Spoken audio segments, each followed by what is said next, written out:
दोस्तों आपके अपने चैनल अखिल स्टडी में दोस्तों आपका बहुत बहुत स्वागत है।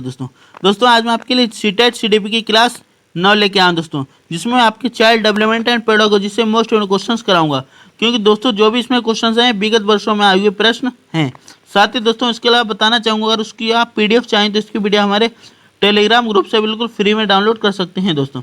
क्योंकि दोस्तों यह क्लास जो हमारे सीटेट जुलाई का जो एग्जाम 2024 में होने वाला है दोस्तों, उसके लिए क्लास बहुत ही महत्वपूर्ण रहेगी। तो ये वीडियो को शुरू करते हैं।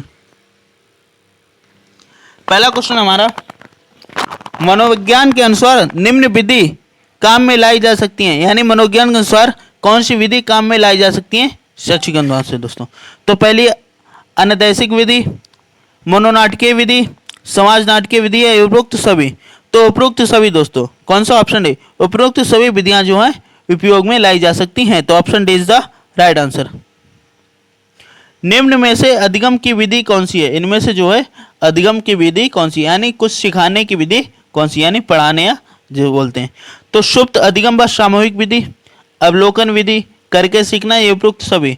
तो दोस्तों ये जो तीन विधियां दी हैं दोस्तों, इन सभी के द्वारा जो हम अधिगम को सिखा सकते हैं। तो ऑप्शन डी हमारा राइट आंसर है, उपरोक्त सभी इज द राइट आंसर। प्रतिभाशाली बालकों की समस्या है क्या है, आइए देखते हैं। स्कूल विषय और विषयों के चयन की समस्या, यानी स्कूल विषयों और व्यवसायों में क्या चयन की समस्या रहती है। गिरोह में शामिल होना, अध्यापन विधियां, ये उपरोक्त सभी। तो दोस्तों जो प्रतिभाशाली बच्चे होते हैं दोस्तों, इनकी ये सभी समस्याएं रहती हैं, उपरोक्त सभी, कि स्कूल विषय और व्यवसाय में क्या चयन करें, ठीक है, गिरोह में शामिल हो या ना हो, अध्यापन विधियां किस प्रकार से करें। तो option D is the right answer. मंदबुद्धि बालकों की विशेषता नहीं है, मतलब मंदबुद्धि बालकों की कौन सी विशेषता नहीं है? शारीरिक दोष, सीखने की मंदगति, अमूर्त चिंतन का अभाव या मौलिकता। तो दोस्तों इसमें जो है मौलिकता, क्या दोस्तों मौलिकता जो है मंदबुद्धि बालकों की विशेषता नहीं है। बाकी देखो शारीरिक दोष भी हो सकता है मंदबुद्धि, सीखने की गति भी होती है, ठीक है, अमूर्त चिंतन का अभाव भी होता है दोस्तों। तो ऑप्शन डी हमारा राइट आंसर हो जाएगा। प्रतिभाशाली बालकों की शिक्षण विधि है कैसी है? संपन्नीकरण, गतिवर्धन, विशिष्ट कक्षाएं या उपरोक्त सभी। तो दोस्तों प्रतिभाशाली बच्चों की सभी शिक्षण विधियां हैं। तो ऑप्शन डी वाला दोस्तों, कौन सा? ऑप्शन डी हमारा राइट आंसर हो जाएगा दोस्तों। जटिल बालकों के दो प्रकार किस विद्वान द्वारा बताए गए हैं, यानी जटिल बालकों के दो प्रकार किस विद्वान ने बताया दोस्तों? तो वर्ट द्वारा, किसने? वर्ट ने बताए हैं। तो option A is the right answer. शिक्षक के मूल्यांकनों कार्यों का सही मूल्यांकन होता है अधिकारियों के द्वारा, छात्रों द्वारा, प्रधानाचार्य द्वारा, अभिभावकों द्वारा। तो दोस्तों जो शिक्षक के कार्यों का सही मूल्यांकन किसके? छात्रों के द्वारा होता है। क्योंकि दोस्तों जैसा छात्रों का स्कोर रहता है, जैसा रिजल्ट रहता है, वैसा ही क्या होता है, शिक्षकों का क्या होता है, मूल्यांकन होता है। Option B is the right answer.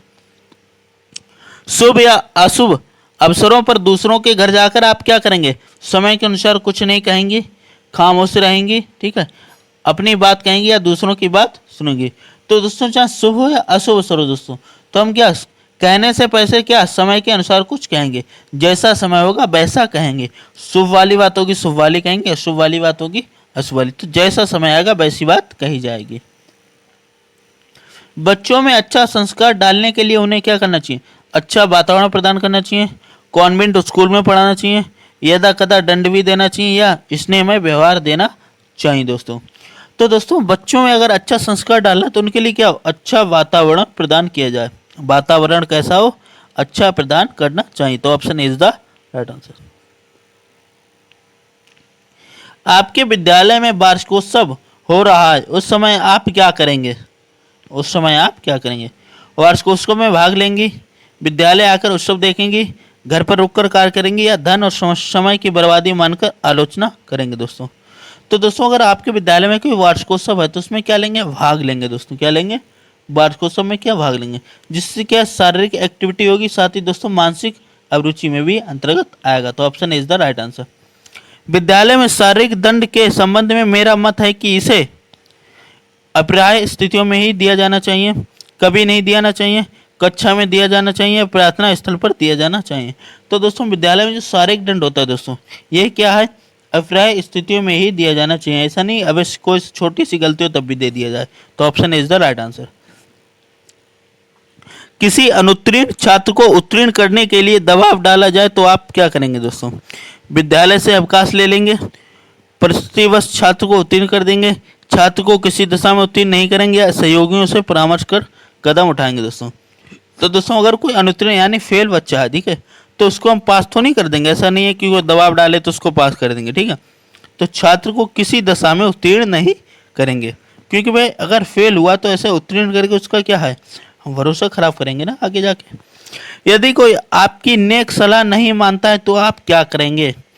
शांत हो जाएंगे, उससे नाराज होंगे, डांट कर भगा देंगे, एक बार पुनः समझाने का प्रयास करेंगे दोस्तों। तो दोस्तों यदि कोई आपकी नेक सलाह नहीं मानता तब भी हम क्या करेंगे? एक बार पुनः समझाने का प्रयास करेंगे। तो option D is the right answer. यदि आपको अधिकार मिल जाए तो सर्वप्रथम आप करना चाहेंगे, क्या करना चाहेंगे दोस्तों? गांव गांव में कुटीर उद्योग लगवाना चाहेंगे, अनिवार्य प्राथमिक शिक्षा सबके लिए, धन की व्यवस्था, या सामाजिक वनिक योजना? तो दोस्तों यदि कोई अधिकार मिलता है तो सबसे पहले क्या करें? अनिवार्य प्राथमिक शिक्षा, क्योंकि अगर बच्चा शिक्षित होगा तो क्या होगा? परिवार आगे बढ़ेगा, ठीक है। Option B is the right answer. एक शिक्षिका के रूप में उसी का चयन होना चाहिए जिसमें, यानी कोई टीचर है जिसका चयन होना, तो उसमें क्या होना चाहिए? बच्चों को नियंत्रण करने की योग्यता हो, शिक्षिका बनने की शैक्षिक योग्यता हो, शिक्षिका बनने की रुचि हो, या शिक्षण की अभिरुचि हो। तो दोस्तों इसे क्या हो? शिक्षण की अभिरुचि हो। तो ऑप्शन डी हमारा राइट आंसर हो जाएगा। यदि बच्चे प्रतिदिन विद्यालय जाने में आनाकानी करते हैं तो आप क्या करेंगे? प्रधानाध्यापक से शिकायत करेंगे, उनके माता पिता को समझाएंगे, उनके कारण को जानकर उसे दूर करने का उपाय करेंगे, या उन्हें डांट कर भेजेंगे दोस्तों। तो दोस्तों अगर बच्चा आनाकानी करता है स्कूल आने में तो हम क्या करेंगे? उनके कारण जानने को जानकर उसे दूर करने का उपाय करें, यानी बच्चे का कारण जाने कि आखिर वह स्कूल क्यों नहीं आना चाहता है, और उसको क्या किया जाएगा? दूर किया जाएगा। स्कूल से भागने वाले बच्चों को आप क्या करेंगे? भागने के कारण को जानकर उन्हें दूर करेंगे, समझा बुझाकर स्कूल जाने के लिए प्रेरित करेंगे, छोटा मोटा काम करने की सलाह देंगे, या कोई ध्यान नहीं देंगे। तो दोस्तों यदि कोई बच्चा स्कूल से भागता है तो भागने के कारण को जानेंगे और उन्हें दूर करेंगे कि आखिर वह क्यों भागना चाहता है। तो option is the right answer. एक कक्षा में पढ़ने वाले सभी बच्चों की उपलब्धि एक समान नहीं होती है, क्योंकि सभी की योग्यताएं अलग अलग होती हैं, अध्यापक ठीक से नहीं पढ़ाते हैं, वे लगन से नहीं पढ़ते हैं, उनमें श्रम और एकाग्रता का अंतर होता है दोस्तों। तो दोस्तों कुछ बच्चे आगे निकल जाते, कुछ पीछे रह जाते, उसमें रीजन क्या है दोस्तों? उनमें श्रम और एकाग्रता का अंतर होता है, यानी वे क्या है? एकाग्रता कम रखते हैं, ठीक है, उनका ध्यान इधर उधर हो जाता है, इसलिए वे क्या हो जाते हैं? पीछे हो जाते हैं। Option is the right answer.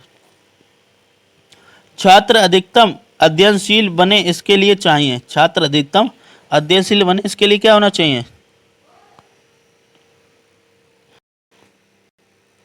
लेखन कार्य अधिक हो, उनमें रुचि जागृत हो, कक्षा कार्य अधिक हो, या गृह कार्य अधिक हो।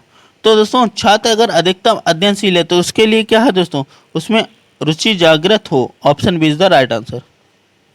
एक प्रखर बुद्धि बालक कक्षा में अनुशासनहीन हो रहा है तो आप क्या करेंगे? उस पर ध्यान नहीं दिया जाना चाहिए, उसे आवश्यक परामर्श दिया जाना चाहिए, उसकी समस्या को समझना चाहिए, उसके अभिभावकों को सूचित किया जाना चाहिए। तो दोस्तों अगर प्रखर बुद्धि का बच्चा है, अनुशासनहीन हो रहा है, तो आप क्या करेंगे? उसकी समस्याओं को समझना चाहेंगे कि आखिर वह ऐसा क्यों कर रहा है। तो option C is the right answer.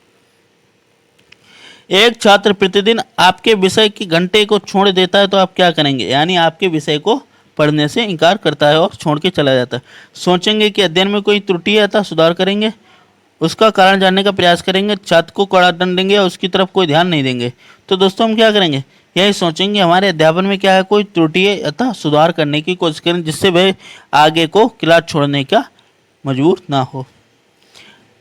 आपका अपनी आंतरिक भावनाओं के विषय में तभी बात करते हैं जब यह आवश्यक हो जाता है। आप भावावेश में होते हैं, कोई स्नेह से बात करता है या आपको बाध्य किया जाता है। तो दोस्तों जो आंतरिक भावनाओं के विषय में तभी बात करनी चाहिए जब यह आवश्यक हो, ठीक है, जब यह आवश्यक हो जाता है। यदि कोई शिशु यानी बच्चा अपने साथी को मारता पीटता है, दोस्तों क्या मारता पीटता है, तो आप क्या करेंगे? उसकी शिकायत करके अभिभावक से करेंगे, उसकी शिकायत उसके अभिभावक से करेंगे, उसको दंड देंगे, उसे मारने पीटने से मना करेंगे, या फिर कारण की पृष्ठभूमि को समझकर ऐसा प्रयास करेंगे कि वह भविष्य में दोबारा ना करे। तो सबसे लंबा और सबसे सटीक आंसर हमेशा सीटेट में सही होता है। तो ऑप्शन डी, कारण की पृष्ठभूमि को समझकर ऐसा प्रयास करेंगे कि वे भविष्य में ऐसा कार्य ना करें जिससे मारपीट ना हो और आपस में क्या सुलह बनकर रहे। शिक्षण कार्य में दैनिक जीवन की घटनाओं का समावेश कर देने से क्या होता है दोस्तों? कक्षा में शांति बनी रहती है, छात्र प्रसन्न रहते हैं, अध्यापक को विषय ज्ञान की आवश्यकता नहीं पड़ती है, छात्र रुचिकर सरल और उपयोगी हो जाता है। तो दोस्तों जो शिक्षण होता है वह क्या हो जाता है? रुचिकर सरल और उपयोगी होता है जब हम उसको दैनिक जीवन की घटनाओं से समावेश कर देते हैं। यानी कुछ हमें उदाहरण देना है, उसकी घटनाओं से अगर उदाहरण देंगे तो उसको क्या हो जाएगा? सरल भी हो जाएगा और रुचिकर भी हो जाएगा। तो option D is the right answer. Bharat की विशाल जनसंख्या को ध्यान में रखते हुए दूरस्थ शिक्षा की योजना आपके विचार से कैसी है दोस्तों? शिक्षा प्रसार का अच्छा प्रयास है, काम खर्चीली है, छात्रों को प्रतिदिन विद्यालय नहीं जाना पड़ता या घर बैठे ही पाठ्य सामग्री प्राप्त हो जाती है। तो दोस्तों इसमें राइट आंसर हो जाएगा ऑप्शन नंबर ए, शिक्षा प्रसार का एक अच्छा प्रयास है। आप खाली समय बिताना चाहेंगे काय में? सैर सपाटे में, भजन कीर्तन में, स्वाध्याय में या गपशप में? तो दोस्तों अगर खाली समय बिता रहे हैं तो आप क्या करें? स्वयं अध्ययन करें, यानी स्वयं में अध्ययन करें। तो option C is the right answer. अच्छे छात्रों को प्रोत्साहन देने के लिए क्या करना चाहिए? अच्छे छात्रों को प्रोत्साहन देने के लिए क्या करना चाहिए? उनसे मैत्रीपूर्ण व्यवहार किया जाए, उनकी प्रशंसा की जाए, उन्हें कक्षा में दायित्वपूर्ण कार्य दिया जाए या उपरोक्त सभी? तो उपरोक्त सभी कार्य इज द राइट आंसर। अध्यापन के अतिरिक्त कुछ व्यवसाय और भी हैं जिनमें आपकी बहुत रुचि हो, जैसे प्रशासनिक सेवा, पत्रकारिता, बैंकिंग सेवा, अन्य कहीं नहीं। तो दोस्तों प्रशासनिक सेवा, option A is the right answer. कक्षा में एक छात्र सदैव भयग्रस्त रहता है, कैसा रहता है? भयग्रस्त। उसे निडर बनाने के लिए अध्यापक को क्या करना चाहिए कि वह उसे दूसरे बच्चों के साथ खेलने को कहें, उसे ना डरने की सलाह दें, स्वयं रोज उसके साथ प्रेम करें, इसकी सूचना प्रधानाचार्य को दें। तो दोस्तों इसका राइट आंसर हो जाएगा दोस्तों स्वयं रोज उसके साथ प्रेम व्यवहार करें, जिससे उसके व्यवहार में क्या हो? परिवर्तन आए। छात्रों में सहयोग की भावना को विकसित करने के शिक्षक को चाहिए कि वह रचनात्मक कार्य दिखाए, सहयोग पर भाषण दे, सहयोग पर चित्र दिखाए या छात्रों में सामूहिक कार्य करे। तो इसका राइट आंसर है ऑप्शन नंबर ए, छात्रों को सामूहिक कार्य करे जाए। दोस्तों क्या छात्रों से सामूहिक कार्य कराया जाए, जिससे क्या छात्रों में सहयोग की भावना विकसित हो। तो option D is the right answer. Thanks for watching video को लाइक करें, प्लीज चैनल को सब्सक्राइब करें।